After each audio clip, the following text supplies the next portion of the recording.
Saturday was an exciting day for my mother because it was her day to choose the outfit she was going to wear to go to the beauty shop because she wanted to look her best for him. And Sunday, going up there was exciting because it was something to look forward to. For as long as my brother was in prison, my mother's weekly schedule is what kept her going. On Mondays, Wednesdays, and Fridays, she would not leave the house until she received my brother's phone call. And on Tuesdays, Thursdays, those were her days to do the grocery shopping, the laundry, that sort of thing. And then came Sundays, when we would ride up to the prison. Mother's Day was last week, a day spent honoring mothers for all they do. But for my mama, Mother's Day was spent behind bars with my brother Bobby. It's been hard for her, Even her own brothers and sisters say hurtful things. You're his mother. Oh, it's your fault. You must be to blame. But my mama still sees Bobby as a kid sometimes. Like when he was little and she would put him to bed and he was safe in his Little League uniform smiling. When mama found out Bobby was going to prison, she collapsed to the floor and cried out, "What did I do wrong?" Questions swirled in her mind. Was he going to be beat up in prison? Is he going to get fed? She was so heartbroken, so empty. Bobby was her firstborn, but my mama has never given up on him becoming the person he was meant to be. Not for one moment. For me, most of the time I wish I could just go away to a place where I could cry and pray and wait. I love him, but I hurt. I don't understand. And sometimes I'm ashamed.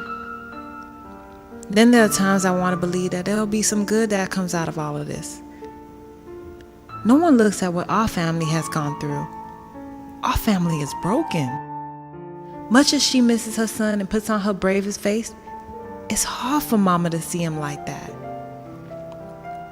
One Saturday night, as I was about to enter mama's bedroom to kiss her goodnight, I could hear her praying, holding back the tears. She whispered, "God, I wish you would come and take him away, that this would be all over.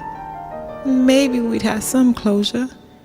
Then I could please visit my son's grave in peace, with no guards, bars, and nobody watching." Right now I'm very depressed, very angry at everything and everybody. I just feel hopeless, and I know that's a horrible way to feel about your big brother. What lots of people don't realize is that we have become victims too. Families of the executed are invisible victims. Hidden victims, what I like to call it. People are not even thinking through the fact that when an execution is carried out, it's going to lead to family grieving. People hold a family responsible, kind of like guilt by association. They think my brother's a monster, so my mama must have created that. That's just plain wrong. The noise that most stands out in my mind is when they bring Bobby from one building to another, and we can hear him walking with those chains around his ankles and around his waist and wrists. That's torture for mama. I mean, to see a son being brought into you worse than they do to a dog? I tell you, the family gets criminalized right along with the loved ones, but they remain silent. They have a lot of guilt and a lot of shame. She raised the murderer. That's how they look at my mama. But this was not her fault. Try and understand that when we execute somebody, no matter how horrible that person may have been, it's over for that person.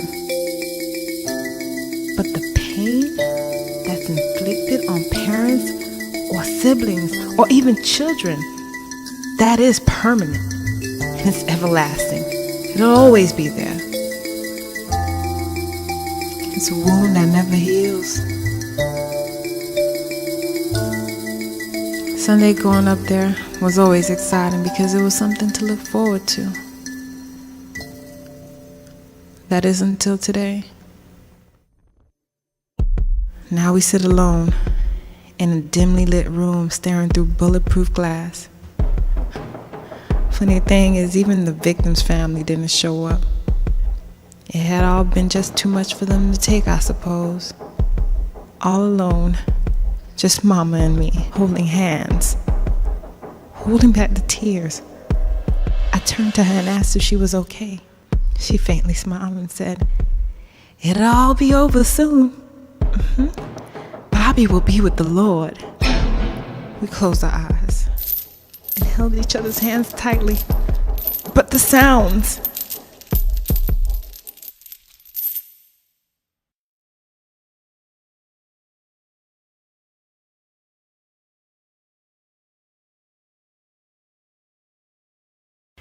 Two actors, a camera, and an award-winning story, a wound that never heals. But what you are about to witness is real life, the real deal. Raw, honest accounts of what it's like to have a loved one incarcerated. Welcome to their world. Now we hope upon entering this world you leave behind any preconceived notions and allow yourself the freedom of an open mind. For it's one thing to point out all the problems, but it surely is another to offer solutions. That we are the ones that you have placed in this time. We thank you that you are keeping us, keeping our minds, oh God, keeping our hearts to be strong. We thank you as we touch and agree, oh God, that we are being strengthened to be all that we have to be in this place and in this season, and even in this community that we have to live in, oh God. Let us be the examples that we have to be. We come to encourage each other, we come to love on each other, and we come to learn and grow. It is in your matchless name, oh God, that we thank you once again for even this opportunity. And oh God, be blessed through us. Let the world know that there is hope in every situation. Yes, God. And as we just thank you, oh God, we praise you, oh God, for just this opportunity to say we will stand together for you where you are. In your matchless name we pray. Thank you, oh God. Amen. Amen. Thank you.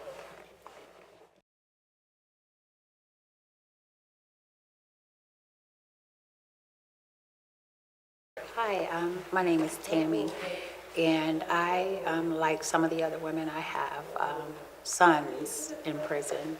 I have two. They are twins. They are 22 years old. It started a long time ago. Unlike some of the other parents or whatever, I've never been in trouble. I don't have a record. Never been to prison. Nothing like that. So I don't know where the course started with my twin boys. I think a lot of it had to do with the peers and the people that they hang around with. But we can blame everything on whatever happens in life. But they made a choice.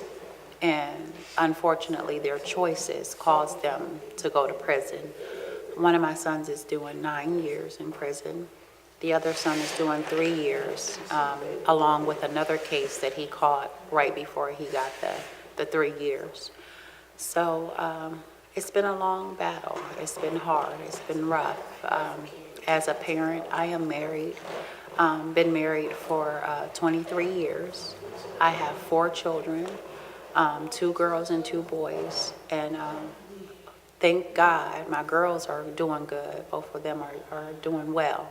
Haven't had any legal trouble with them. The twins just chose that road, and unfortunately, we as parents have been left behind to suffer the consequences as well. I also started a book. It's called Doing His Time, because I feel like I am doing his time. I'm always worried about him, always thinking about them. Sometimes you feel like you're trapped inside of a box, and you're constantly going over in your mind what you did wrong, how you could have did something better, what could I have said better, what could I have done better. I started Mothers of Children in Prison because I wanted to hear other mothers' take on how this has affected them as far as being a mother of a child in prison. And we basically all have the same story. We've all suffered in some type of way. I can remember countless times where I've been up all night long wondering where my children were, where if the police were going to knock at my door at 3 or 4 o'clock in the morning and tell me my sons were dead, or if somebody was going to come and rob me for something my kids were doing out there in the streets. I can remember times where I was always getting in my truck. Everybody knew I had that green truck, and I would ride all over East Akron, Ohio, looking for my sons, and they would be out just doing whatever. And they had no idea that I'm riding around 2, 3, or 4 o'clock in the morning looking for them. And they was out partying and having a good time. And me as a parent wondering where my child is, and is he safe, and is he hurt, or is anything wrong, or something happened to them. It's been a long journey. And I just want to let other parents know, and other children that may see this, that it's hard. It's hard on a parent. And you have to be aware of your choices. You have to be aware of your friends, who you hang around with, so you can make better choices and won't leave your parents to suffer for your consequences.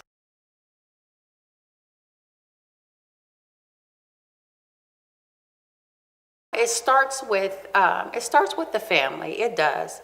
We took corporal punishment out of schools. I used to get a paddle, swat on the behind, you get sent back to class, and you don't do it anymore. Now they've taken so much out of the schools. They've taken prayer out of the schools. You used to be able to pray. Now they're even trying to take out the Pledge of Allegiance. For what? Why are we taking away so much? But like you said, we're not adding to our problem. We're taking away everything. But what's the solution now? So if you took away all of the community programs where the kids play basketball and go and play video games over each other's house, if you take away this type of things, what are the kids supposed to do? How do they entertain themselves? Where are they supposed to get money from? This is why so many kids are doing the crime of breaking and entering and trying to go in and get what they can out of people's homes for $1 or a couple dollars or whatever. Sell that so they can go and buy their latest shoes because they can't get a job. And all it takes is one felony on your record, and it's a loss. You will not get hired. They won't even look at you. They won't even consider you. So I just feel that if we just brought some of the things that got us through, because God knows we're not perfect, but we did what we had, what we could. And our parents were close. The neighborhoods took care of each other. If you did something wrong and you live next door to Sally, Sally's going to call your mom. Tell your mom what you did. She's going to whoop you. And then you're going to go home and get a whooping from your parents. What happened to that? How come nobody wants to get involved anymore? Everybody uses that phrase, it takes a village to raise a child. Where's the village? Where's everybody at now? Why is everybody so far away? Why is everybody not wanting to get involved? I didn't see nothing. I didn't hear nothing. That's everybody's plight now. When we need to get involved, we need to hear what our children are going through, and we need to see and get involved in everything that's going on in our children's lives, because they are our future. And what's going on now is we got a bunch of kids that are intimidated, and people are intimidated by them, and then they don't want to be bothered with them. So then all these children, they have to uphold this image with carrying guns and doing things that they have no business doing. And a lot of it is just fun, but their fun is so much different from our fun. And I think this is some of the things that have changed in our community. Well, that was one of the reasons why I started Mothers of Children in Prison, because we really didn't have anyone to call on. I did go to a couple of the churches, the local churches in our neighborhood, and I told them, you know, look, we need to get a program started for these mothers, first of all, to support each other. But then, where's the programs, like you said, for our children? And when my boys first started getting in trouble, I went to a couple of pastors and I asked for programs for them, be it basketball, because my boys love basketball, be it basketball programs or some type of masonry program, whatever you can do to give us an easy fix to keep them out of trouble. Give them a paint job in the church. Let them clean up trash after Sunday service. Let them pick up around the perimeter of the city parks or whatever. Yeah, we've contacted so many people, but the thing is now, is it fear? Is it fear that's keeping everybody away and say they don't want to get involved? Or what is the problem? That's what we're asking as well. We don't know. I wish I did have a solution to why nobody wants to get involved anymore. Why every time you hear something in the neighborhood, you close your curtains and your door and you hope and pray don't nobody knock on the door and ask, did you hear what happened or did you see anything? Because people are afraid. And I know times have changed. Unfortunately, times have changed. And I know the grandmothers that we used to have, they're not grandmothers anymore. You're looking at 20, 30-year-old grandmothers, where back in the day, our grandmothers was 75 and 80 years old. Now our grandmothers are getting younger and younger. And I think that has a lot to do with it too, because wisdom is what carried us on. When you had that praying grandmother, that grandmother that said, get in the house, what about with the parents that used to say, by the time the street lights come on, I want you in the house. And we don't have that anymore. You got kids that are 13, 12, 11 years old, and they out in the street at 4 or 5 o'clock in the morning. There's no reason for that. And I just feel that so many things have changed, and just life, period, has changed for the worse. And if we could get back to that, if we could get back to the rules and the regulations and stop kicking these kids out of school, find them some programs, find them programs in prison that they can do so they can better themselves and become productive citizens when they come home.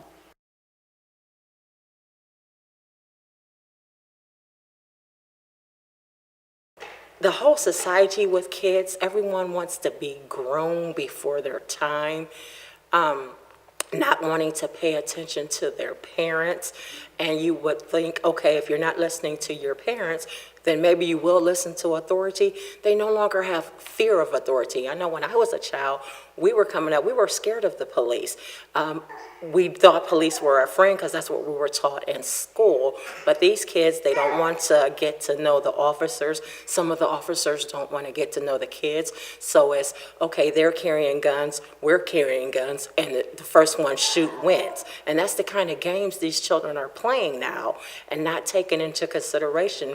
Once you do one thing, the whole family is involved. They don't care if they're going to jail and mom's crying. Some of them do, some of them don't. I'm not saying all of them don't care, but some of them do not care. I know for my son, I would always hear, Mom, I'm sorry. And I felt, okay, maybe you are sorry, but then it comes to a point, how many times do I have to hear, I'm sorry? When will enough be enough? My son is now doing 5 years right now in adult prison. He'll be 21 in February. And the 5 years is not all that he's probably going to do, because he does have another charge that he has to answer to for another county. And I don't know if they're going to wait until after those 5 years are done. But for me, being his mom, I think back onto my children's childhood. I have 4 children, and I was a single mom. I raised my kids. We were always in church. School was never always top priority. I would always have my kids sitting at the table. We would do homework together. We would play games together. I always had to know where my kids were. I never wanted to send them off to go stay at this person's house or that person's house. I would always go to their games. I was probably the loudest parent there, cheering them on. My kids never had to worry about what they were going to eat for the next day, what they were going to get for Christmas, because everything that they ever asked for Christmas, I always made sure that everything they had on their list was always up under that tree.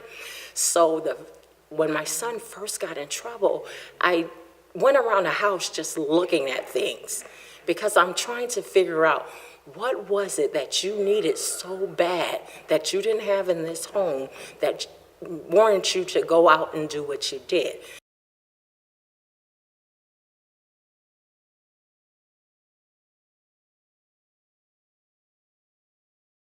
I am a mother of 2 in prison. I have one son who is doing 43 to life. He is only 24 years old.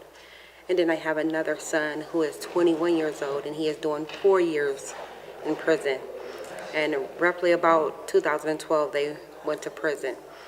I am a single parent raising my children. I have 5 total. It is hard on me because I tried my best to raise my children to the best that I could with the support of being in church and raising my family and teaching them right from wrong and give them the aspects of life of the do's and don'ts. Unfortunately, one of my sons, the one that's doing the 43 to life, was committed a crime that didn't take place with him, but he was charged in it. And I'm just fighting to this day. We're filing appeals after appeals to fight his case. As a mother, my 2 boys being in prison, on an everyday basis, I worry about my 2 boys. I constantly am in prayer, constantly waiting for them to call me, waiting for our outlook or outreach. I'm always researching, trying to find out how I can help my son who's doing 43 to life. My son that's doing the 4 years is on his way coming home. But I just pray that it's enough programs out here that will be able to assist to keep him in a narrow straight where he won't have to look for anyone else to give him that support to keep his time from being unidled. There's not enough programs out in the society to help these children. They're out here lost. You only can do so much as a parent when you're raising your children. You have to keep upfront and keep them communication open. If you don't have communication, then you will be lost in the streets. So therefore, I struggle on an everyday basis trying to maintain, to take care of my family in prison, as well as take care of my household out here in the real life. And while my sons are doing time, I'm doing time with them.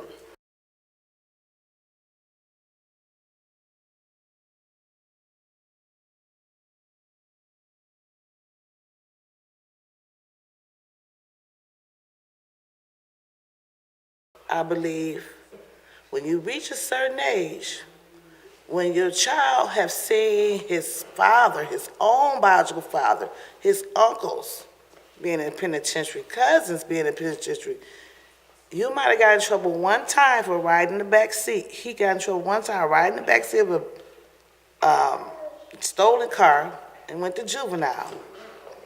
This boy always kept a job. He went to one of the Akron's finest Catholic schools here in Akron, Holborn. He always kept a job. My son never was one of these guys that want to play the girls and have a bunch of girlfriends. He was a one-lady man. This one day, he decided to go walking. One reason why I kind of blame myself, because this was one day I should have made him take his son in the neighborhood for a walk, my grandson. He decided to affiliate with these guys that he don't affiliate with, but he know them.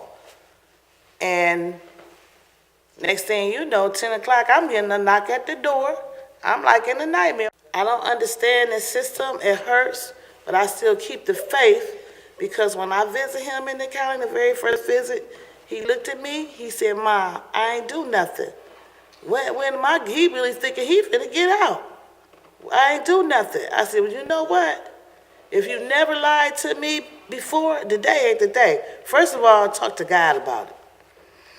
Well, today, 3 years later, his father, since he been in the system 13 and a half years, he helped a lot of young men in their cases get released. My son had turned over for his father to be power of attorney. We got different, we looking at different innocent projects. It's a list, but I'm staying hopeful and prayerful to get him home and back in courts. We're really trying to find for him to get back in court. He's ready to talk. He was fearing, because he got threatened, he was fearing for our life. But the thing that hurt me, society, the people out here that really truly know my son, you wouldn't believe how many people have come up to me and said, your son is sitting there in the penitentiary for doing something he didn't do. I took my children to see their father when they was young. Like I said, when he got his first little trouble, he was maybe like 14, 15, riding in the back seat of a stolen car. And I could have got him out that night. I told him to let him stay there till Monday because he had more sense enough not to get in no stolen car. He knew his friend wasn't old enough to be driving no car. So I let him stay there overnight, then I went and got him. But I don't know. Taking somebody like a tour, letting other children see how it is to be in prison, you can't go, you can't. His little brother, when we went to go visit his dad, his little brother was like, I'm gonna say about 7 or 8. He got tired, it was a sunny day, he got tired of being in the air conditioning in the visitation room. He tried to run out he got out the visitation room. And his dad spanked him, and I was scared he was gonna put him in the hole. And I'm calling him, he ran out the door. So I don't know, these kids these days, they just gotta stay prayed up. I don't know if that will help. I will hope it will help. But like I say, I don't know if that will help them. It will help some it will, most it will, maybe some it won't. Some of them just don't care. And I heard you asking the question earlier about if somebody was to just come up and say, give me that, give me that. I agree with the young lady. They feel like they got nothing to lose, they don't got nothing, so they will try to rob you and take whatever they can get from you. They don't care because they got that feeling. Nobody care for them, nobody love them. But if we got to teach our kids how to love themselves first.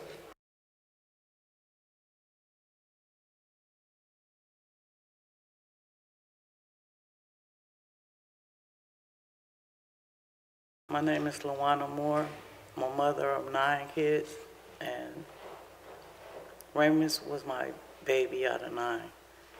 And out of my 9 children, they all completed graduated school.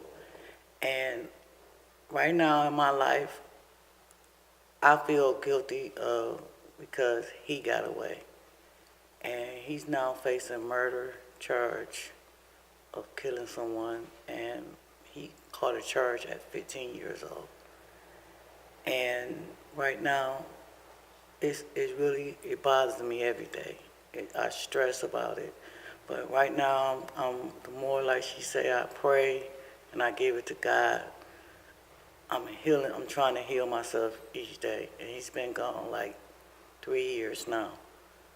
And right now, I want to give women's advice that when I had my son in my car at the time, before this incident happened, and I let him get out the car while I was choosing just to go look for another house, which I should have took him and to look for the house, and took him to my doctor appointment because I have doctor appointments back to back. So that's why I feel kind of guilty. But in the grace of God, God's telling me not to feel guilty because in a way, Raymond knew his choices and decisions to make. But I don't think so of his mental status of him. Growing up, listening to his father, his behavior of him shot people and killed people. I ended up having my son by a father that didn't care about life. And right now, who could tell their child to do some things like that, and then he created to do it. So it's right now, it eats me up, and it bothers me every day. And to get to the right point, what I'm trying to say is that I don't want to keep feeling guilt of his behavior, because one thing about it is he was old enough to make the right decisions, but he chose not to. So now he calls me in prison and he tells me, "Ma, it's not your fault." So that is kind of releasing some of the pressure and the stress off of me, because now he knows the mistakes and the things he did. And I want to just keep entertaining this support group. I missed it. We hadn't been here for a while, but I'm glad the women's invited me back, because I need all the support still. Because I mean, this was my baby. I mean, out of all my kids, and right now he just turned 18. And the last visit I talked to him, he said, well, he was just like his ID. He had to get a jail ID. He couldn't even get his first ID because he ended up making them choices.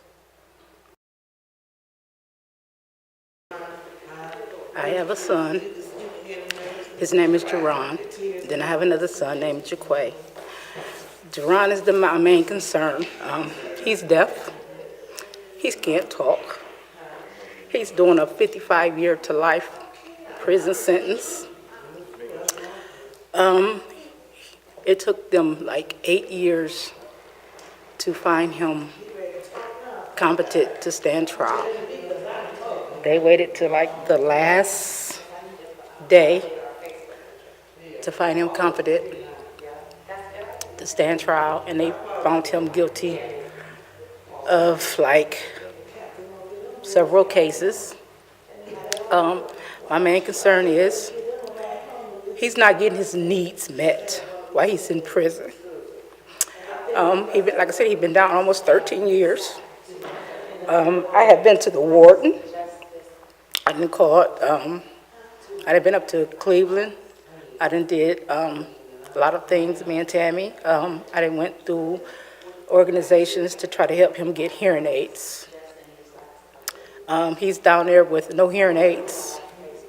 If someone doesn't call me and let me know that my son needs money on his books, I don't know what's going on with my child, because he can't get on the phone and call me, because I don't have a machine where he can call me and let me know what's going on with him. Sometimes it's hard for me to get down there to see him, but I usually try to go every Friday to go visit him. I done had knee surgery. I done had back surgery. I'm still stressing behind this. I done lost a house behind this. I'm staying with my mom. I'm still trying to fight his case to try to get some of his time reduced or to come back into court, because I don't feel that they treated him according to where how his case was. Like I said, my main concern is about my child getting the proper procedures down there where he is. Like I said, he's not in school. Half of the officers don't know how to communicate with him. One day I had called, well, it was like last year when I called down there to ask his case manager, how do you communicate with my child? And she told me, I don't know. That's a good question. My baby been down there almost 13. He done did like 13 years. I had, like I said, I had stayed on the case manager, the warden, about him getting hearing aids. Instead of them giving him two, they gave him one. He's deaf in both ears. He can't talk. And the one hearing aid that they got for him is too big. I don't know if they sent it out or not, but every time I go ask him about his hearing aid, he said they sent it out. When I go see him, I have to write on paper. I have to make sure they, tell me, give me paper so we can communicate on paper. They don't have sign language classes down there for him. And I don't think that's fair to him because he's not in a society where he can learn sign language or anybody can teach him sign language. I don't feel that that's fair to him. It's not fair to him. It's not fair to me. It's not fair to my family because we have to go down there and write on paper for 55 years and a half. I don't think that's fair. This is my church. Before my pastor passed, he kept me going, and I'm still coming to this church, and my church, Minister Alice, keep me going. I talked to Tammy, I talked to my sissy, the man above. The man above. Well, you just have to keep strong and keep fighting. That's all you can do. I'm going to, because I know one day he's going to come home. He's not going to do all that time.